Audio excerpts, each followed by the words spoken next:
For my very first horror short film, I decided to go it pretty much on my own. For the first third of the movie, my wife and kids would be there to help me out, but after that, I'd be on my own to direct, shoot, and star. What could possibly go wrong?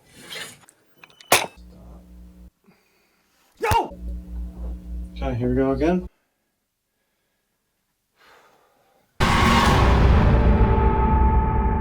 There are lots of ways to learn how to make movies. Of course, the best way to learn how to make movies is to go out and do it yourself. But it's nice to have a few starter tips. I'm going to break this down into 2 videos. In this first video, I'm going to show you how I made my short film Keep You almost entirely on my own. I had help from my family, but I pretty much set up the camera, the lighting, the audio.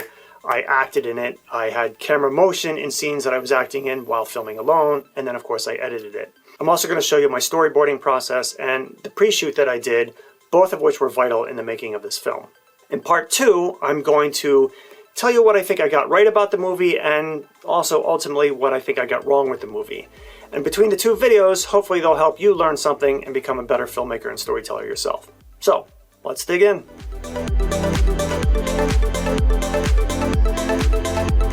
Okay, so first, if you haven't watched the short film Keep You yet, I highly recommend you watch it first. I put the link in the description below. There's going to be spoilers in this video and things that will just make much more sense in context if you've seen the film. I've made several short films on my own over the years. Tea Time Interrupted with my daughter, Devin, when she was 4. Little Giant with both of my girls a few years later. And a short film project that I'm still working on about 7 or 8 years now after I've filmed it. Each of those films, especially the last one, have taken me years to do each one. And this is because they've been pretty heavy in the VFX. I've been learning it as I go, and it's been a slow process. I was really interested in making a short film that pretty much had 0 VFX so that I could do it quickly and easily. And I also kind of wanted to get back into my childhood dream of acting. I'm your huckleberry. So, I came up with a few rules for my new film to make this all possible. Rule number 1, no VFX. VFX take too long. At least they take me too long when I'm doing them by myself. That would mean that this project would have no green screens, no rotoscoping, and would at least have to be rooted in reality. Rule number 2, film in a single location. This would help simplify filming because basically I wouldn't have to move gear around too much. I could set up in one location and just have to move stuff to accommodate different filming days or different times of day that scenes took place. Rule number 3, I was going to star. Stop billing. Make you a star. This would mean that anytime I wanted the camera move, I would either need help from somebody else or I was going to need some extra gear that I didn't already own. So I did go out and buy a slider, and I'll talk more about that later. Rule number 4, as few crew and cast as possible. There were 2 main reasons for this. First, it just simplified the schedule. I wouldn't have to worry about anybody else's work schedule or bedtime schedule. Oh shit, buddy, I gotta dig a little deeper. There's no Pepe Silvia, you gotta be kidding me! I got boxes full of Pepe! And that was especially helpful on this short film because there are 2 scenes that take place at night, and I could just use it to my schedule and film in my room on my own time. And number 2, I really wasn't that comfortable having people watching me act, especially because I'd written a scene where my character has to cry, and I was really gun-shy about doing that in front of somebody live. Teardrops are falling. So next I had to come up with a story. The basic concept came to me one night when I was putting my daughter to bed. And not to get too heavy on the lists here, I promise this is the last list of the video. First, this was going to be a horror film, or at least horror adjacent, and it was going to address the one thing that frightened me personally the absolute most. The second thing I wanted this movie to be at least loosely based on was a friend of mine. One of my very best friends in the world, a kid I had grown up with when we were in our 20s, he died rather suddenly. And we lived on opposite ends of the country at this point in our lives, and so I didn't get to see him very often. And we had just returned from a camping weekend, and we went back to his house before I was going to fly back home the next day. And he wanted to go out, and I was really tired, so I decided to go to bed early.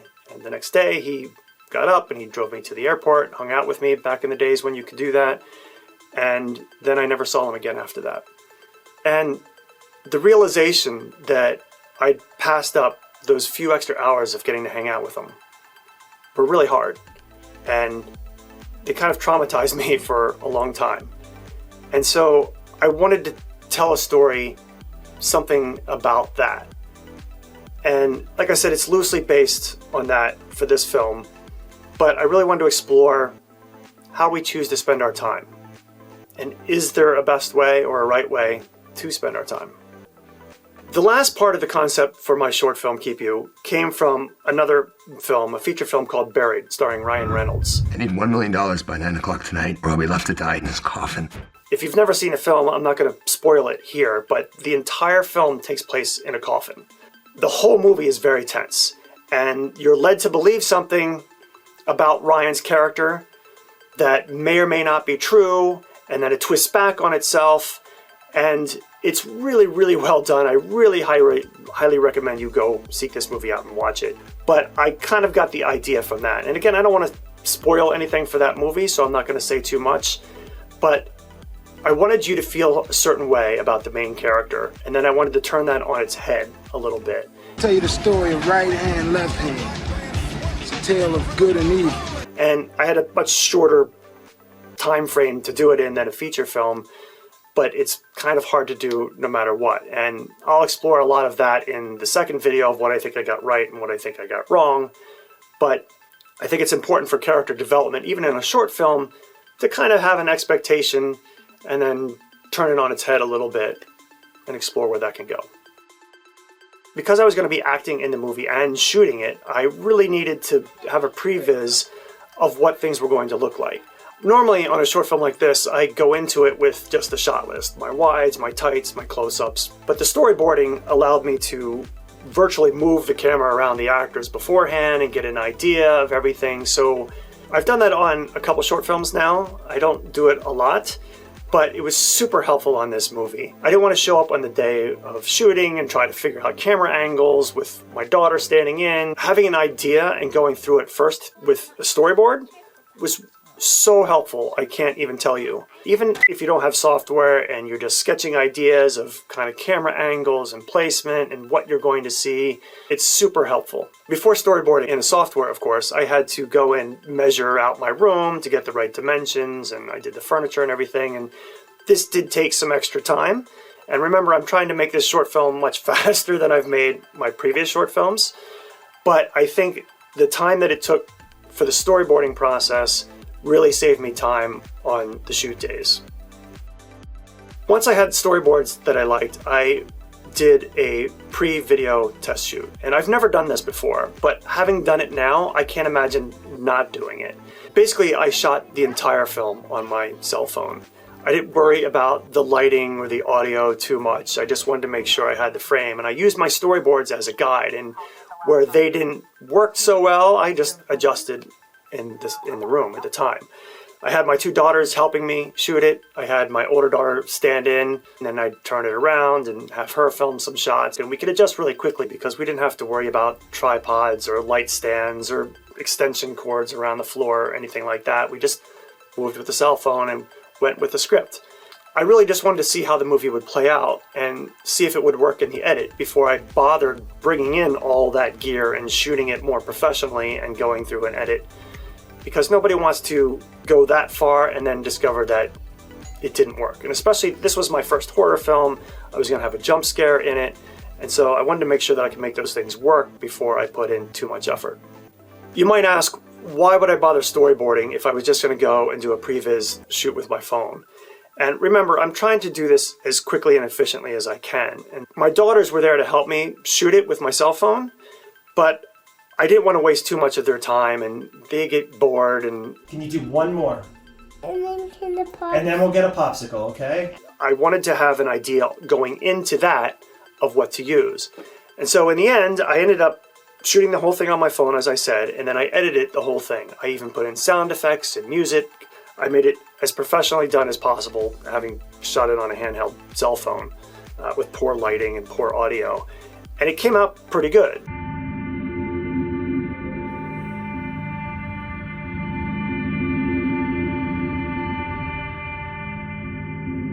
There were parts of this that I liked so much that I was worried I wasn't going to be able to replicate it in the actual filming. Some of it is a little different, but a lot of it is really close. But it really helped tell me that I could sell the tension and the scare. Sometimes my storyboards were great, and other times I kind of replaced those shots with shots from my phone. And so I just took a still, from my editing software and I printed it out and replaced it. And then when I went in to actually shoot the film, I used a combination of the storyboards and these frame grabs. The first scene of the film is the only scene in the movie with other actors present in the room with me. So I shot that scene first to kind of get it out of the way and help build.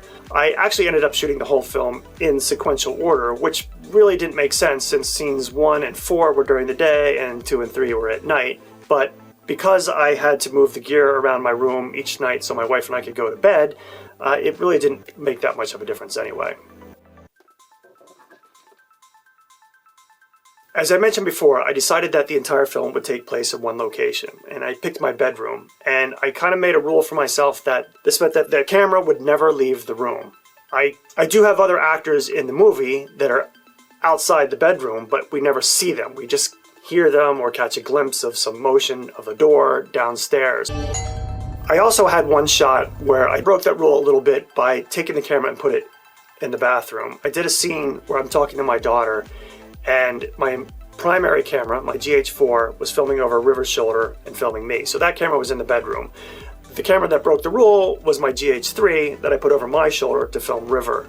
This ended up not working at all. We took too long to film that day and it got dark outside the window, so it didn't match the beginning of the scene where you can see light streaming in through the window. Also, I love my GH3, I'm filming with it now, but it didn't work. I was shooting 4K on my GH4, and the GH3 only shoots 1080, and they just, between that and the different lenses, it just did not match well at all. So I ended up refilming that using just the GH4, and we just did the scene twice. I put that over my shoulder as well. This first day was going to kind of set up how we were going to shoot the movie. And as I said, I shot about half of it by myself, but for the parts with my daughters helping me, this was going to set up the process. My daughter Devin's job, after I set up the shot, she would be in charge of getting focus and moving the camera if there was motion and hitting record. Unfortunately, that first day we ran into several problems. In a lot of the shots in that first scene, the focus on the GH4 was a little soft. I had the focus area a little too large, so when you tap it on the screen, it was focusing slightly on the wrong area. Some of the shots I did, some of the shots Devin did, were just not going to work. I also started running into daytime issues. You can see that this shot, which comes at the beginning of the scene, it's getting dark outside the windows, and what I wanted the whole thing to look like is this shot, which is the end of the scene. So a lot of those shots at the beginning, because of focus, because of time of day, we ended up reshooting. We did a much better focus area. We got it all done faster, so the windows matched, but it did take a second day to do it. Also, to avoid the focus issues, I got my 7-inch monitor and hooked it up to my camera, so we had that as a reference point, something I should have been doing from the get-go, and you should always do. It's really hard to see if your focus is perfect on these little tiny flip-out screens. I shot the film on my Panasonic GH4 at 4K, and I also have a Beachtek XLR adapter that I attach so that I can plug in my professional microphones into that and then run that into my camera. I like to shoot with gear that I already own. It doesn't cost anything. I am lucky enough that I own quite a bit of gear because I work professionally as a DP and an editor, and when I buy gear and then I use it on a shoot, I can rent it out, and so eventually my gear pays for itself. For the last shot of this scene, as I walk out of the room, the camera has to tilt down and refocus on my phone on the table. One of the things I did buy is I bought a motorized slider with a pan tilt head. And I had hoped that I would get this on shoots and it would pay for itself. It hasn't yet. We'll see. But it was absolutely necessary for this film, especially in later scenes where I was going to film myself. For this shot, though, I had Devin working it. We had everything all set up. And as I walked out the room, she had a point where she knew when I passed that she would hit the button on the remote control and then it would do everything else. The second scene starts with a phone call and a camera move. What time are you gonna get there? I shouldn't help this 2 a.m. As my character talked to his wife on the phone, the camera pushes in to me in the bathroom. Initially we see the doll on the right-hand side outside the bedroom, and then it eventually moves out of frame, so that toward the end of the shot, it can do a whip pan and see that the doll has moved to the bed. Because my slider motor wasn't working while I was filming this movie, I needed my daughter Devin to help with this opening shot. So while my daughter is pushing the camera down the slider toward the bathroom, she's also working the tilt. You can see there's a little bump and the framing isn't quite right, so I had to fix those in post, but she does a pretty good job overall.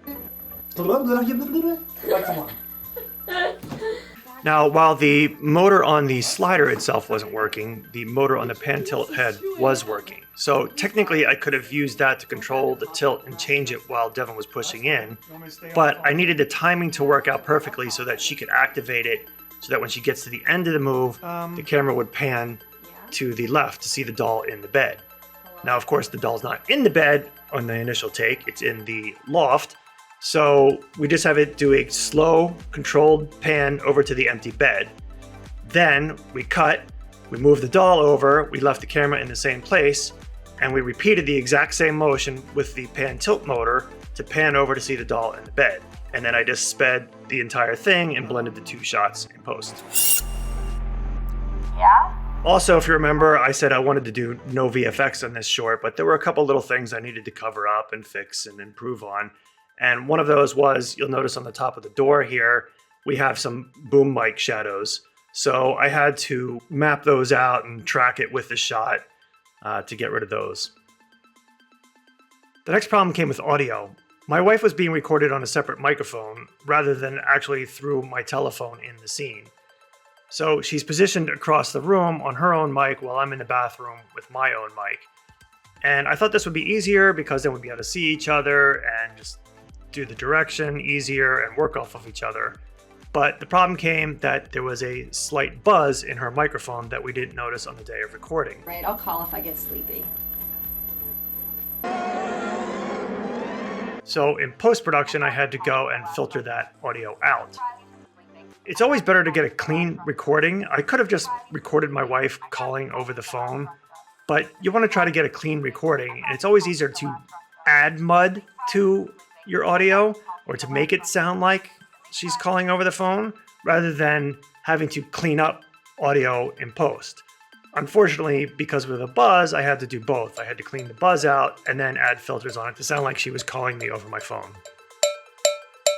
I recorded my wife's audio for this shot separately and did the rest of the scene on my own. Losing my mind, Maya. The last challenge for this scene was when I get into bed, I have a desk lamp that's there off camera, but that's not providing the actual lighting for the scene. You can see that I have a light bouncing off the yellow wall that's doing most of the work. So I have a switch on an extension cord from that light coming and hidden under the sheets. And I had to time it with my one hand under the covers with the hand that's turning off the lamp so that you hear the click and both would shut off at the same time. There was a slight delay between when I hit the switch and when the LED light turned off, so I had to get that to work over a couple of takes. Because my slider motor wasn't working while I was filming this movie, I needed my daughter Devin to help with this opening shot. She pushes the camera up the slider and then holds it steady to lock it in place on me and the clock. Meanwhile, my daughter River is lying on the floor across the room, and Devin gave her a verbal cue. River creaked the door open and then loudly crawls across the room behind the bed and gets into it to create a little bit of shake. Next, I had Devin do this quick push in to the bed and the empty spot next to me. And I did this shot. If you've seen the movie, it's hopefully building a little bit of tension with the audience because hopefully they're expecting the doll to be there. Devin's final shot for this scene was this slow pan back and forth across the room with the baseball bat.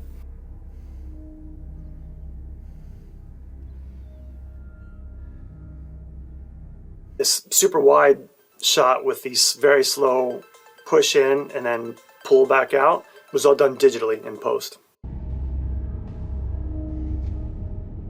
One of the problems of shooting all by yourself is really just the sheer exhaustion of it. You have light stands and the camera and there's cables all over the floor and you try to be neat, but you're also just trying to get through it and get it done. It's tough enough with a crew, but at least then you have people who can help kind of neaten things up and make things safe. And you should always do that on your own too. But as I said, you're trying to do it quickly. And I was filming in the bedroom and my wife is waiting for the bedroom to go to bed most nights. So I'm really trying to just get through it all as fast as I can. and not break anything. I actually almost did break something. I was setting up a low angle shot with my camera on the bed, and I propped it up, walked around the other side of the bed, and started to do my scene, and the camera just rolled right back off the edge of the bed, and luckily it didn't land on its lens. I think the camera cage probably saved it a bit, so definitely go get yourself one of those. As I mentioned before, I also bought a split diopter for this film. I'd always wanted to play with one, and I thought this film would be a good opportunity to use it. For anyone who doesn't know what a split diopter is, it's basically a lens that has glass on only half of it. It's a filter, it goes on in front of your lens, and allows your camera to have two different focal points. One that's far, that is seeing through the part without the glass, and something that's close up, that you're seeing through the half with the glass. Of course, you still have to do a little wrangling with your lighting and getting those two things to be the right distance for your camera lens. And then you're going to get a little bit of distortion where this line is, here where the glass ends. You can see that here in this shot here. So I did this to have focus on me and focus on the doll at the same time. It's often used in horror films to give that kind of creepy, distorted, unnatural kind of focus. For this earlier shot, I had originally shot it with a diopter, but then I decided not to because I wanted the split plane to be lower in the frame. When you have a split diopter that screws right onto your lens, your plane of focus has to be split right down the middle. You can turn it at any angle that you want, but it's going to be right in across the middle of the frame in one way or another. And I wanted this to be lower across the bed. So I just shot one plate with me in focus, and then I shot another plate with me out of frame and the doll in focus, and I just kind of combined them in post to get this effect. So I used it a couple times. Really, I guess in the final film, I just used it once, but it was a fun toy to play with, and I think it worked well. This scene also has another actor. We never actually see him, but he's downstairs and we hear his voice. Is your wife's name Lori Thompson? Yeah, what is that? And would she have been driving on Route 78 towards Pennsylvania tonight? My friend Greg came up and did this role. He flew up from DC to hang out for a weekend and did this with me. So he's not actually there on the day that I filmed this scene. I just go downstairs and I had a one-sided conversation. And because the push in and pull back with the camera was all going to be done digitally in post, I could take as long as I wanted downstairs and then just cut the extra time out. So I made sure to add plenty of time for adjusting how long Greg and I actually spoke. Then when Greg came up, I recorded our dialogue together downstairs, and then as I ran upstairs, I cut out of the scene. In the final film, what you see is the beginning of the scene. I'm doing this all by myself. Then when I go downstairs, you hear the voices from the day that Greg was there, both mine and his voices. Hi, Mr. Thompson. I'm sorry for the late hours, sir. Yeah, that's okay. And then once I'm back upstairs, I'm just acting again with nobody yelling back up to me. I just edited in Greg's voice and timed it with my own to make it work. Hold on, let me just call her back. Mr. Thompson? Phone turns off. Just wait, okay? Sir, is there a neighbor that I could contact? Just wait! Also, fun fact to point out, while I was doing this scene and upstairs yelling and cursing over the phone, my wife was downstairs trying to put River to bed. So I was kind of in a rush to get that done, and they were trying to ignore me as best they could. Like that, that's good. The final big piece of this scene, of course, is the jump scare. I had a real tough time with this at first to get it right. What I initially had it in the script was, in this shot, I would just roll over and the doll would be there. Boo, scary, right? I mean, as I mentioned earlier, we're already expecting the doll to be there because we saw the door open earlier. So that doesn't really scare anybody. So I did a lot of research. I watched other horror films and tried to really see how a proper jump scare was done. What I really learned is that there are three main parts to any good jump scare, at least three parts. The first part is the setup. That's where you make a promise to the audience that something is about to happen, like my door creeping open. It's where something out of the ordinary happens, leading the audience to know that something creepy and strange is about to happen. Your music usually ramps up, your sound effects are giving clues. Part two is where you kind of dispel that and you show everything is good, everything is clear, it's safe. Music and sound effects and the mood kind of suggest otherwise, which keeps building a different tension with the audience, in where They now expect something, but they don't know what and they don't know when. So it gets them on edge. Part 3 is when you twist everything and show that it's not safe, and that is your actual jump scare. Who's there? One of the many difficult things of shooting yourself, of course, is lighting yourself. That's never fun. Gotta look at a little flip out monitor or have a separate monitor to try to light yourself and keep going back and forth. So it takes a long time. Focusing on yourself is no fun. If you have an autofocus, that's great. My autofocus is not that tremendous on here, follow focus I should say. So I do have a monitor that I'm using, getting focus.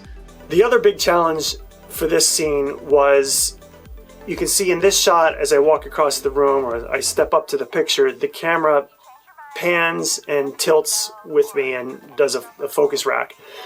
And I was filming this all by myself, so I didn't need the slider on this, but I had my pan tilt head and that motor was working. So I have an Adochrome head on here with my camera. I'm controlling from an app on my phone, which will be out of frame, so that I can do a little movement here and we'll see how it goes. Of course then, controlling the dog is another challenge. So all I did is I set up the shot, I used my hand to kind of get focus and to kind of figure out the motion, set it up, recorded it, and then as I'm doing the scene itself, I have the remote control in my hand below frame. And I just click the go button as I start to move, and the camera moved with me perfectly. I think that worked out pretty well. I should also add, there is another voice in this scene. Hi Jack, it's Jen from Backyard Playground Adventures. My friend Alexis, who's married to my friend Greg, did the voice of Jen, whose voice is coming over the voicemail. And I had never actually met Alexis before. It was the first time I met her when she and Greg came up to hang out and do this movie. And I originally had another friend lined up to do it, but she was going through a divorce, so I think she had bigger, worse things on her mind. So Alexis was super kind to just step in and do this kind of on the fly, and she did it in 2 takes. Thanks again, Jack. Have a great week. It turns out that crying on cue is tough. So here I'm setting up a little bounce light to get some nice soft lighting. Try to make myself look good. I'm going to try to preset everything as much as I can for the different camera angles so that I don't have to keep stopping too much between shots to reset and get emotional again. I'll have to do 2 or 3 takes anyway of everything, but oh well. So here we go, we got some bounces. All right, so here we go. I gotta go cry. See you later. I always thought it would be something that I'd be good at, but it's really hard to do, and it's exhausting. I did at least 20 takes of this, and what I was trying to do, I was trying to like time it so that a tear would actually fall at the right moment, and I even used eye drops to try to moisten my eyes and get that to happen, but it just wasn't happening.